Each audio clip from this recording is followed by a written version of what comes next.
Hi everyone, I'm Alicia Bowler-Davis, Senior Vice President of Global Customer Fulfillment, and I'm happy to moderate this Deep Dive Fishbowl with Andy Jassy. I'll be asking him some questions to get to know him a bit better personally. We'll dive deep into his views on Amazon's culture, and I'll ask some questions from employees across the company. Let's get started. Welcome, Andy. Thank you so much for being with us today. Thank you. It's great to be here with you. Okay, you're the new CEO of Amazon, a truly big job. When you were a kid, what did you want to be when you grew up? Well, I wanted to be an athlete. I wanted to be a professional athlete. That's what I was hoping was going to work out for myself. I played tennis competitively. I played kind of this junior national circuit that they had in the USTA back then, and I played soccer all through high school and my first couple years of college. And so I think I had convinced myself that maybe I could be a professional athlete. And you know, I did well in school because it was a priority to my parents, and I was not allowed to play sports if I didn't do well in school. But it was really kind of just another game for me, you know, where there was a score at the end. And when I realized, I think I probably realized it earlier than I really admitted it to myself, but you know, early in college, that I was not going to be a professional athlete. I wasn't good enough to be one. I then switched my focus to doing something else in sports, and I decided I wanted to be a sportscaster. Wow. And I worked, when I stopped playing soccer, I worked for the radio station at college, you know, calling games and doing studio shows. I worked for 3 summers in New York City at Fox TV in New York, helping start a morning show called Good Day New York. And the only little thing I did outside of sports at that time was I worked for the school newspaper on the business side, where I was the advertising manager, and I was part of this group that was trying to start up a new college magazine at the time. But everything else was sports. And I spent all my time, my senior year of college, not doing recruiting, but simply sending resume reel tapes to different small stations around the country trying to find a sportscasting job. And I only got 2 offers in very tiny places that I just ultimately decided I didn't want to do. And I went to work for ABC Sports as a production assistant, working on their college football scoreboard show. And it was interesting on game day, but the rest of the time was pretty slow. And I you know, a lot of the people I was working with were single-mindedly focused just on doing this their whole career, and I just wasn't committed enough. And the person who I had that experience working for the school newspaper with was at this business and this product management company. He convinced me to give it a shot in an interview, and I went, and I really liked the people. And I figured out through that process that what I really loved about the TV experience I had at Fox, which also footed with what I did helping start that magazine, was I loved the entrepreneurial nature and experience. And this company gave me a chance to be entrepreneurial and have a lot of responsibility early on, and that's what got me going on a business path. But I thought I was going to do something in sports. Didn't work out that way. Awesome. So what did you learn from those years of training to be a competitive athlete? Well, you know, I think that tennis was a particularly interesting growing up experience, and it's actually kind of a hard way to grow up because it's such an individual sport.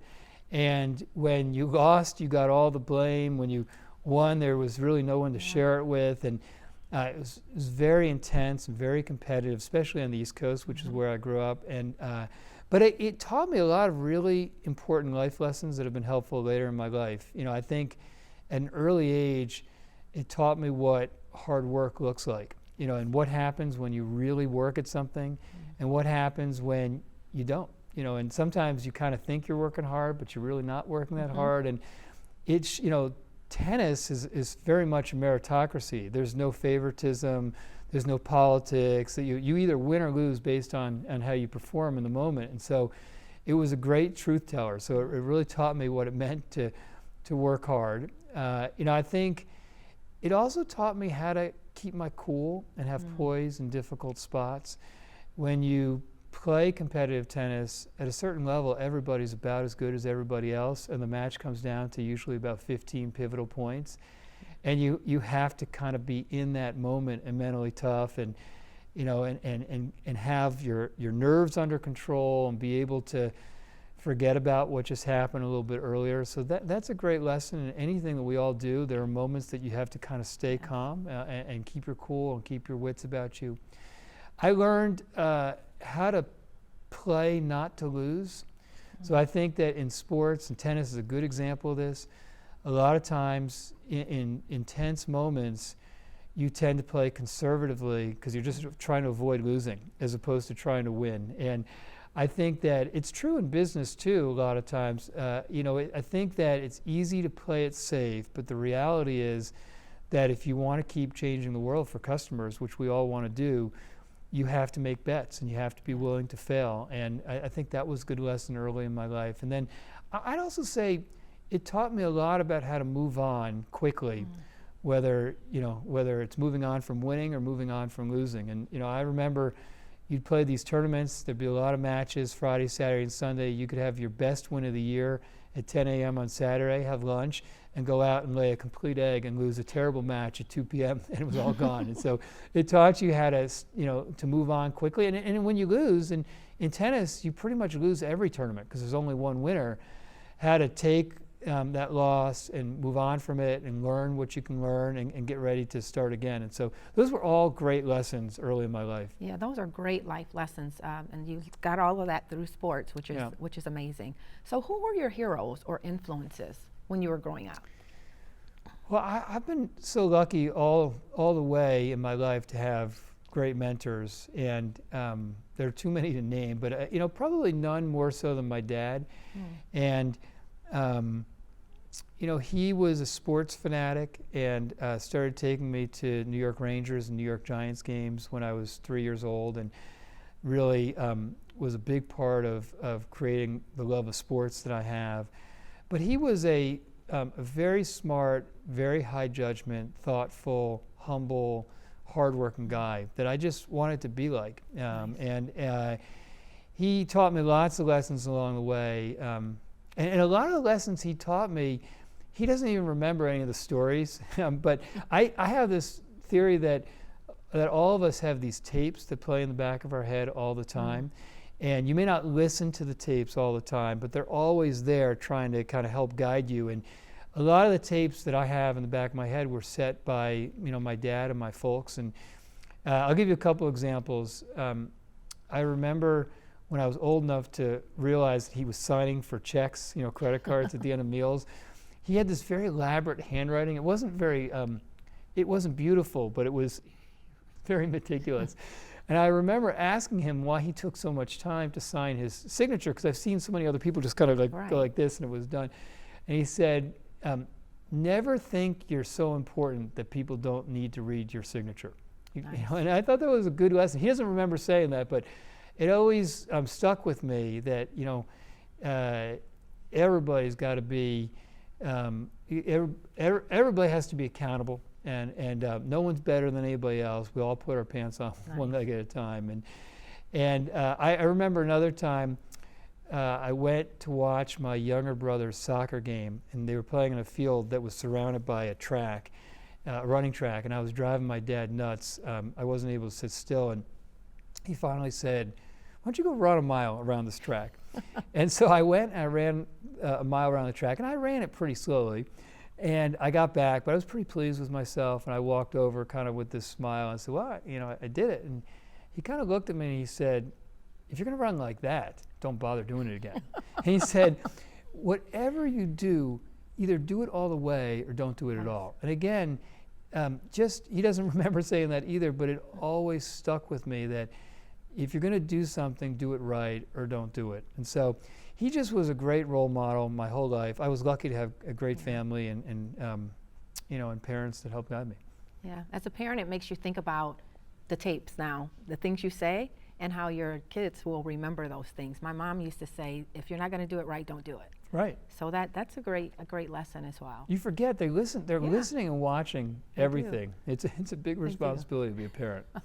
It is. Okay, I always say it's my hardest job. Most rewarding job, but it's really hard. Right. So normally for these deep dive conversations, we like to ask, what are you reading? And so I know you're a huge music fan. So I will ask both, what book are you reading and what are you listening to?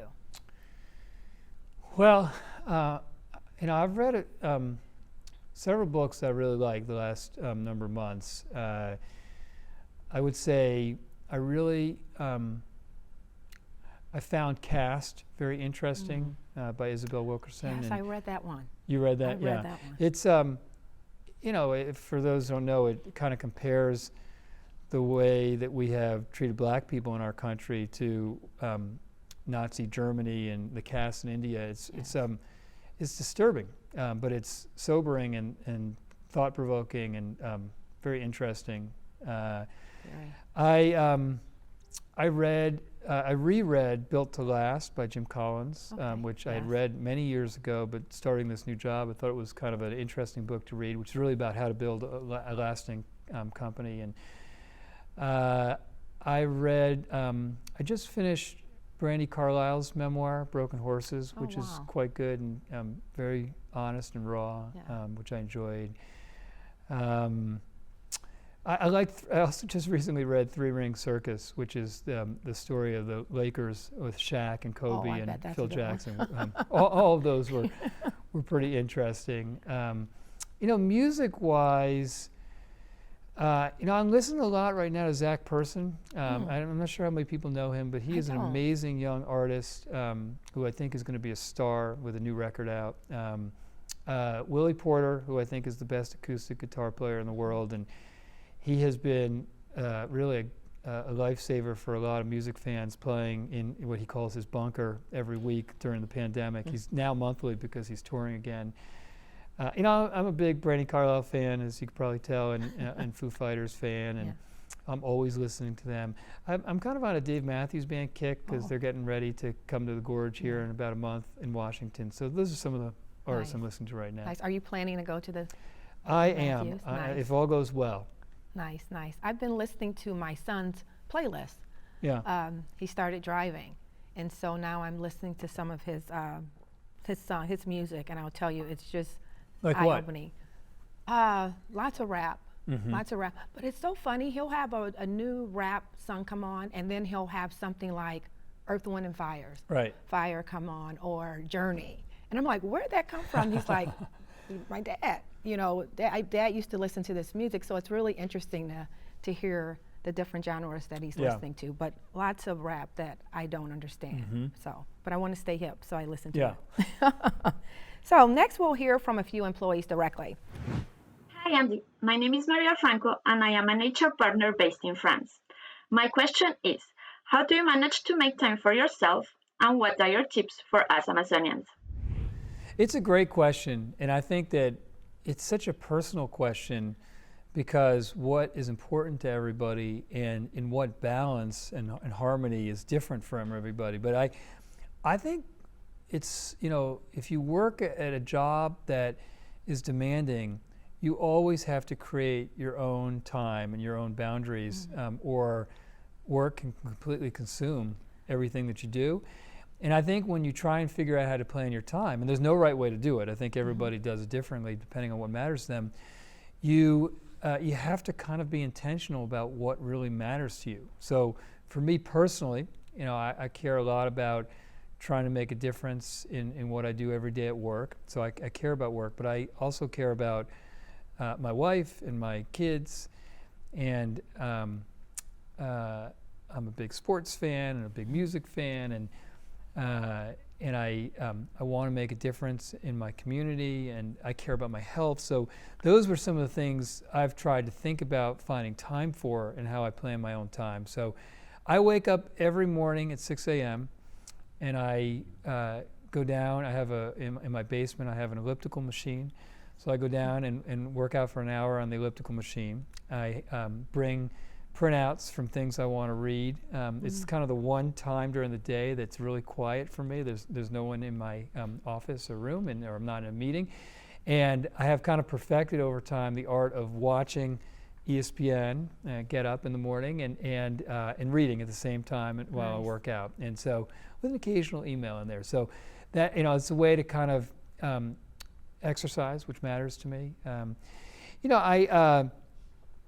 I always, I get to work pretty much every day around 8 a.m., but I try to get home every night for dinner and have, as long as we've had kids and, when they were younger to put them to sleep and to read to them, but, now just to hang out with them, which I really enjoy. I started probably about 15 years ago, having one day a week for each of the kids where we have breakfast in the morning and then I take them to school. And even though you get great time with your kids as a family, having that one-on-one time I think is really helpful.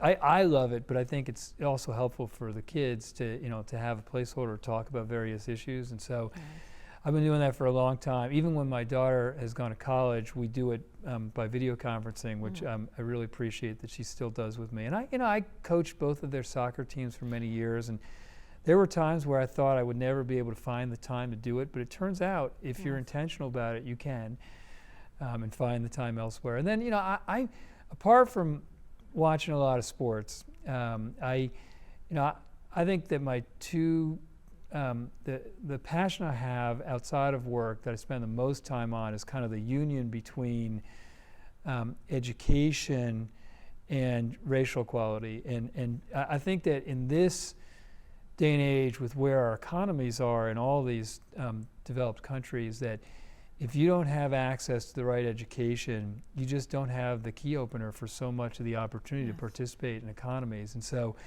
I spent a lot of time on two organizations here in Seattle. One is called Rainer Scholars, whose mission is to enable kids of color who've never had a family member go to college, get ready for, attend, and graduate college. And then a charter school that we started as part of Rainer Scholars, which is a 5th through 8th charter school, again in South Seattle, trying to give kids who oftentimes don't have access in public school to the quality of education in more affluent neighborhoods, the ability to get ready for college and go to college. So those are some of the things I spend my time on. And I think the reality is that if you're not intentional about what matters to you and carving aside the time, it's easy to let other things consume all your time, but it's doable if you put those stakes in the ground. Hi, Andy. I'm Novi Roy, and I am a global DEI marketing and comms manager based in Dallas, Texas. My question for you today is, as a DEI professional, I am so excited about our brand new LPs that were just released. Can you tell us a little bit more about how and why you chose them?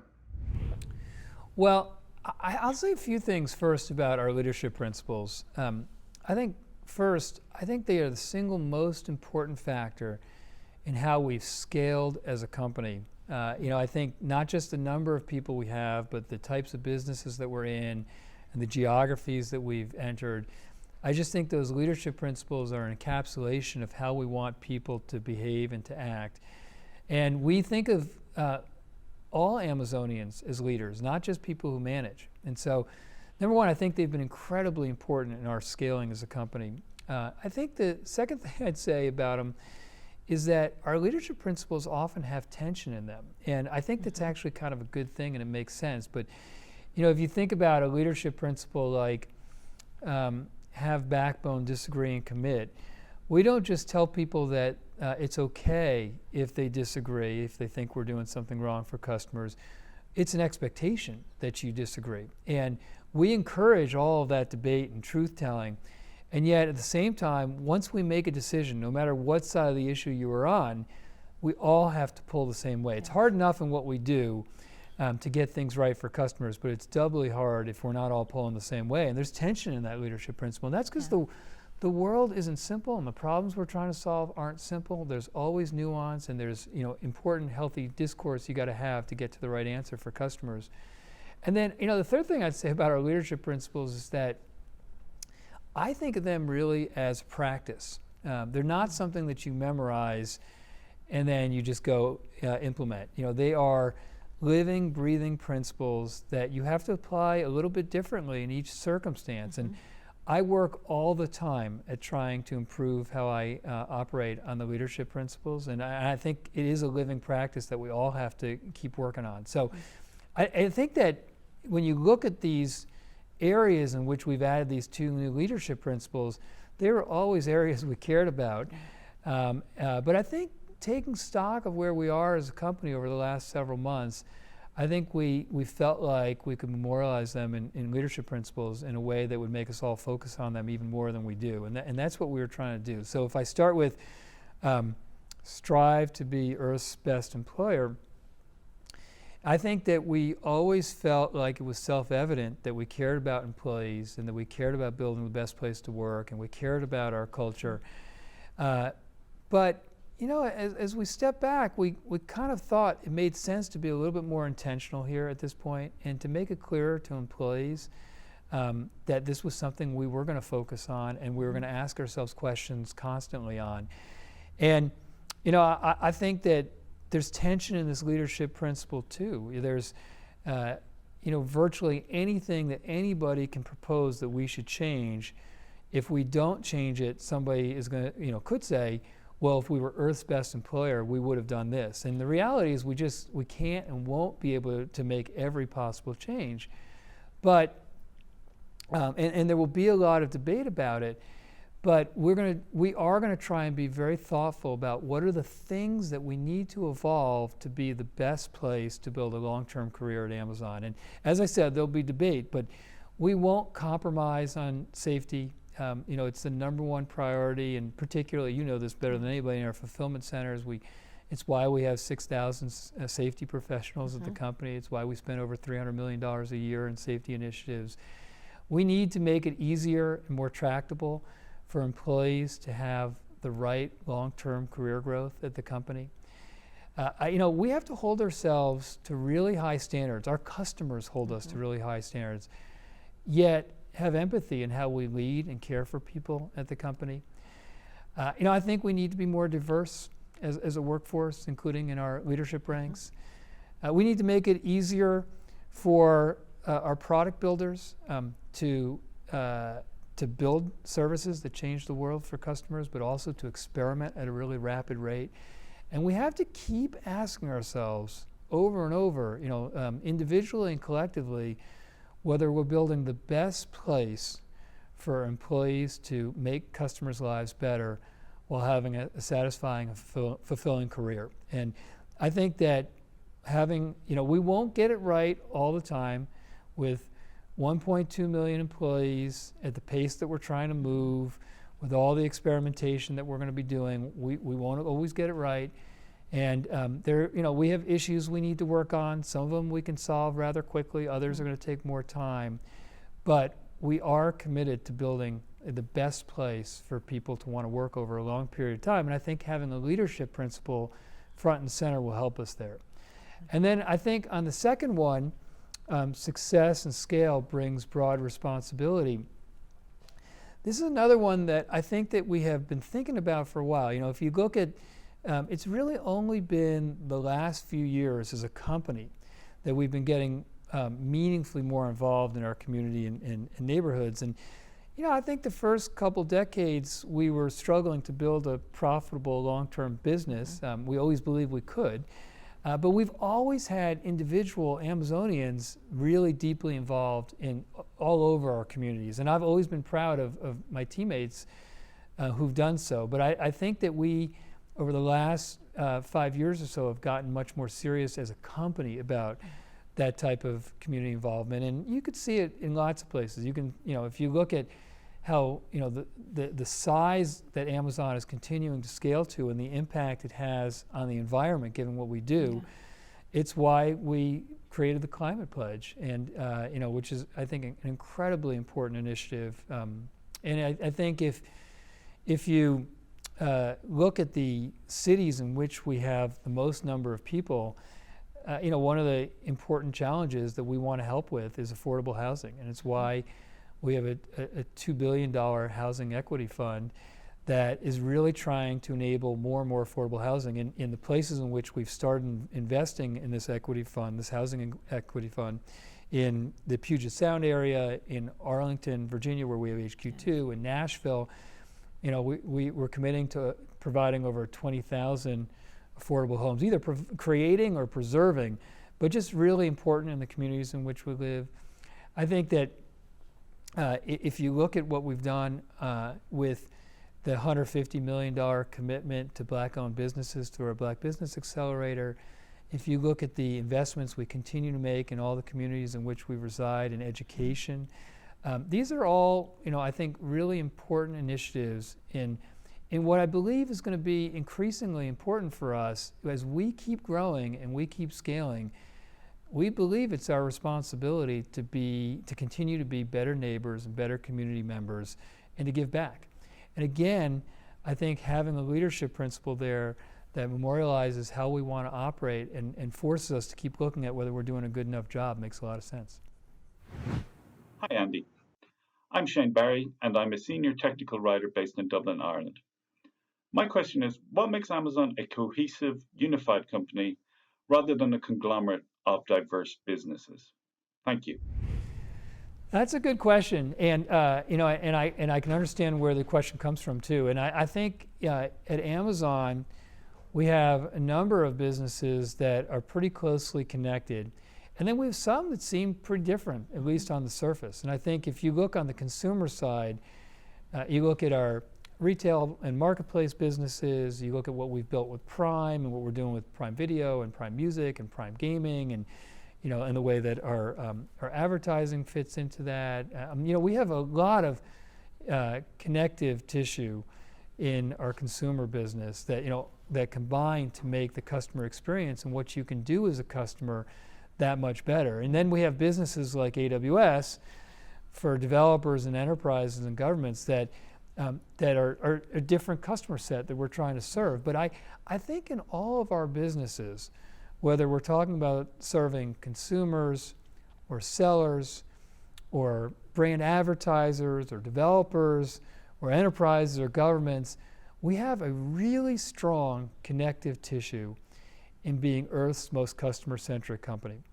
And in believing that we exist to make customer lives better, and in believing that we have to continue to relentlessly invent to change what customers can do, and believing that we need to have the highest standards for our customers, and that we need to move quickly on behalf of our customers. In my last job managing AWS, I would meet with a lot of CEOs of different companies who were using AWS, and they would sometimes try to convince me that it was impossible for them to move quickly, that I didn't understand, they had a culture that was a certain way, and they were too big to move quickly. And the truth really is, and you see this over and over again, that speed is not preordained. It is a choice.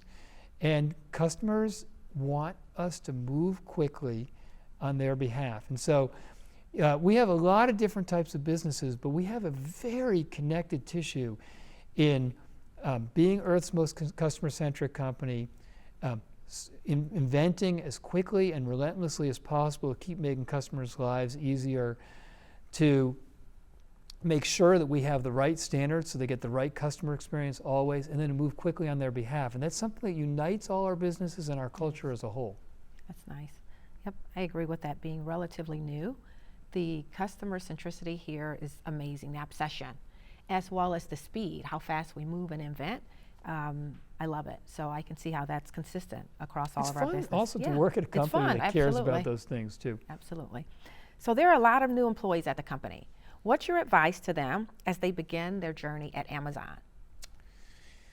It's a good question too, and I think that whether you're a person who's newer to working and earlier in your career, where oftentimes you're in a hurry to have responsibility and to get promoted or to be acknowledged, or whether you're somebody further along in your career, where oftentimes at other companies there's a big premium on how big your team is, and building fiefdoms and things like that. Those things are not really, they're not where I would focus if you're a new employee. I think what matters most at Amazon, and it's always been true, I've been here 24 years and it's always been true, what matters most is that you understand what customers care about and you figure out how to deliver for customers, and then over time, all the other stuff follows. And the reality is that the people that are in a hurry to get promoted or show this person how good they are, or as opposed to just focusing on customers and then delivering real value for customers, they don't move as quickly as those that are really focused on delivering for customers. And so my number one piece of advice is make sure you understand what customers care about in your business, and then find ways to add value for customers, and the rest will take care of itself over time. So over the course of 24 years, you probably have some amazing customer stories. Is there any one customer problem we have solved that you are uniquely proud of? And based on the impact and not necessarily the size of the customer? Well, I can't pick one, Alicia. There are too many. I mean, this is the type of thing we can spend 2 hours on. I have probably 30, but I'll name a few. I think that, from some of my earliest days at the company, I remember the debate and dilemma about whether we should have customer reviews, and which today seems so commonplace. It's hard to believe there was really any discussion, but at the time, there were no such thing as customer reviews in a pervasive way. And publishers, we were really a books-only brand at that time. Publishers weren't so sure that they loved the idea because there could potentially be negative reviews on a product. But we ultimately, as we always do, came down on the side of customers. We just felt like if customers could learn from one another on what they loved or didn't love about a particular product, they would make better purchases and would be better for them long term. And that turned out to be a really important, good decision for customers and for Amazon. I think I remember again, what today may seem hard to believe, but the raging debate that we had over whether we should do Marketplace.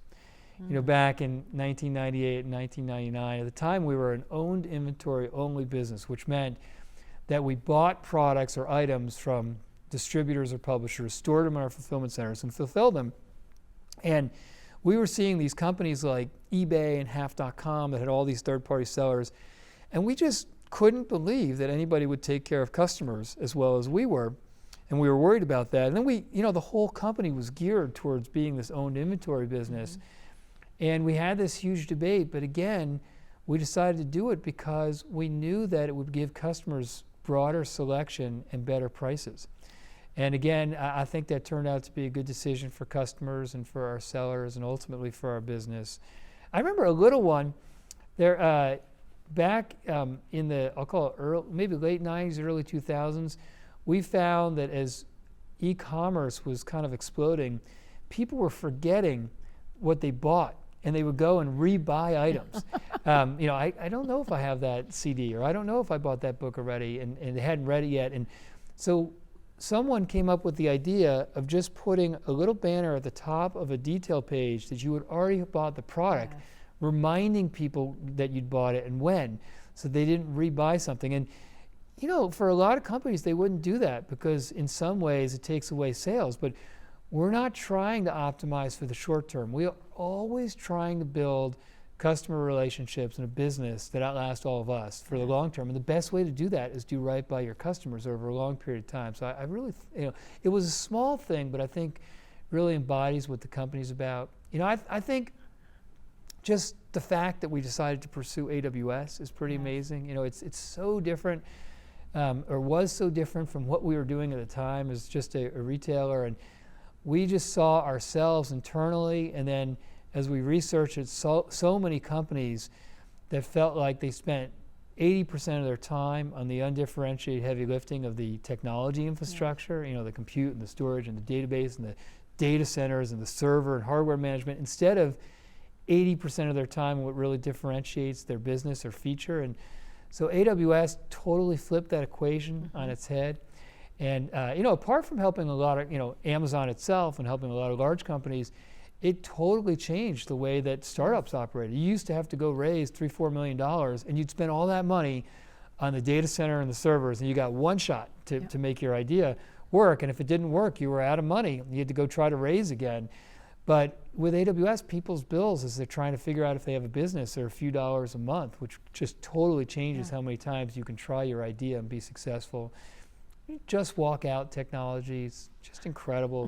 We've all been to stores and grocery markets where the most unpleasant part is having to wait on those long lines, and just walk out technology allows you to check out without having to go through that line or talk to anybody. There's so many customer challenges that Amazon has taken on and improved over time. And they all have a common theme of we're always trying to figure out what's painful for customers and how can we make their lives easier. And I think we can all expect that we're going to stay very focused on that. There are a lot that we haven't solved yet.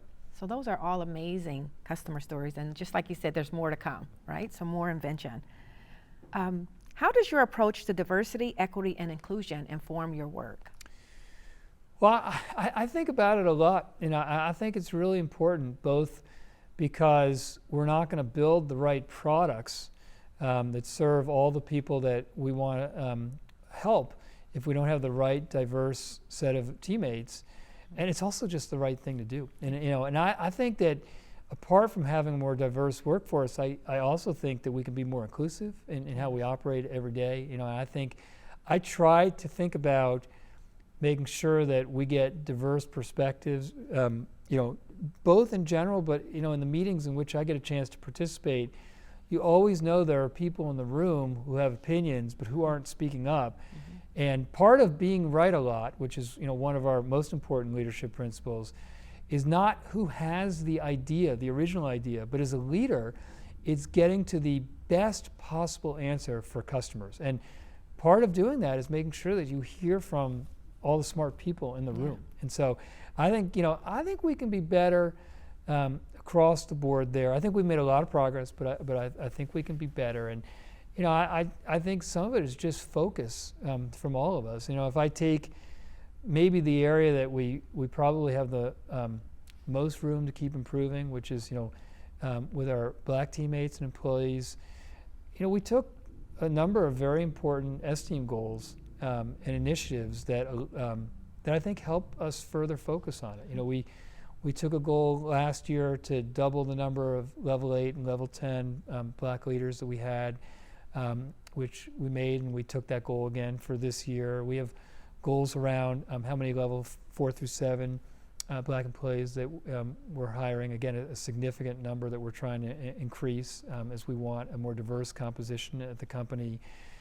We have been rooting out all of the racially insensitive language that's lived in all these kind of tech documentation, APIs, and technology for a long time, and put together mandatory racial bias, unconscious bias training sessions.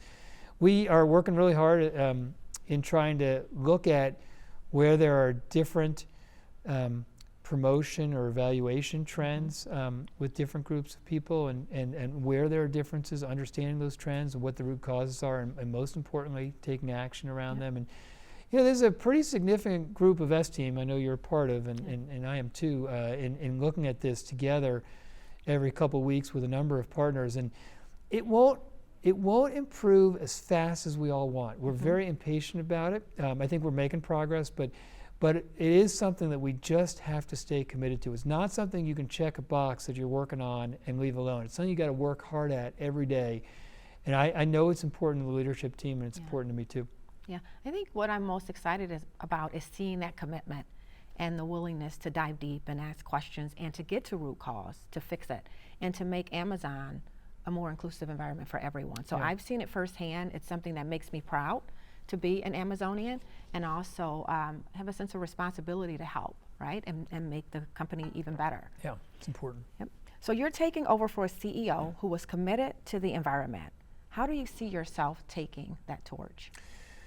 Well, I think it's so important to our planet and for our kids and our kids' kids to change the trend that we've seen with our environment the last number of years. And I think it's why we're, the company has been committed to it. I'm committed to it. I think the Climate Pledge was an incredibly important step forward for us. Where we've pledged to be carbon zero by 2040, which is 10 years ahead of the Paris Agreement. And if you think about how big Amazon is, and how much energy we consume, and how many buildings we have, and how much transportation we have, given what we do on the retail side, it is not simple. It is a much, much harder endeavor for a company like Amazon than most other companies. I mean, if it was just technology, there's work to do there, but that is much simpler than what we're trying to do, given the physical nature of what we do. And I think we're making a lot of progress. You know, we, as you know, we bought 100,000 electric vans from Rivian that will have 10,000 on the road in the next year or so. And if you look at how much energy we consume in our data centers, for instance, but everywhere, we pledge to be 100% renewable energy by 2030. We're on track to be there 5 years early by 2025. We started a big climate pledge fund to try to help fund new companies that can help all of us become carbon zero more quickly. And so there's a lot of effort. And the reality is that while we have a huge challenge that we're going to have to stay really committed and focused on, over the next 20 plus years, it's important that we all do it. The truth is that we won't get to where we want to get if all companies don't pursue it, and all countries. That's the other thing, is that you could have certain countries that really decide they're serious about it, but if all countries aren't serious about it, we won't get to where we want to get to. And so it's part of why we started the Climate Pledge. It's part of why we're encouraged that we have over 100 signatories in the Climate Pledge and growing. And it's part of why we announced it even before we knew how we'd get 100% of the way there. We know how we'll get a good chunk of the way there, but some of it we still have to figure out, and we're going to need partners who are going to invent alongside us, and that's what we're hoping the Climate Pledge would help inspire as well. So it's very important. I think it would be a big focus for the leadership team and me for a long period of time, and we have our work cut out, but we're committed. Yep, that's great. Okay, last question. Jeff famously told customers to email him directly. Will you do the same, or do you have another mechanism in mind? Well, it seems like people are already doing that. Yes. So I have. I've gotten a few from you. Yeah, I have a lot of emails. But yes, I mean, I'm just Jassy at Amazon.com, and anybody, whether it's customers or employees, are free to shoot me email, and I may not respond to every single one because sometimes the numbers are voluminous, but I read them all, and as you said, I often share them with various peers and colleagues to try and think through whether we can be doing better for customers. So customers have kind of always felt free to do that in I think in all the businesses in which we operate, and I hope they continue to do so, and I certainly will make myself available however I can. Okay. Well, Andy, thank you so much for spending time with us today and sharing your thoughts. Thanks for having me. Look forward to working with you all.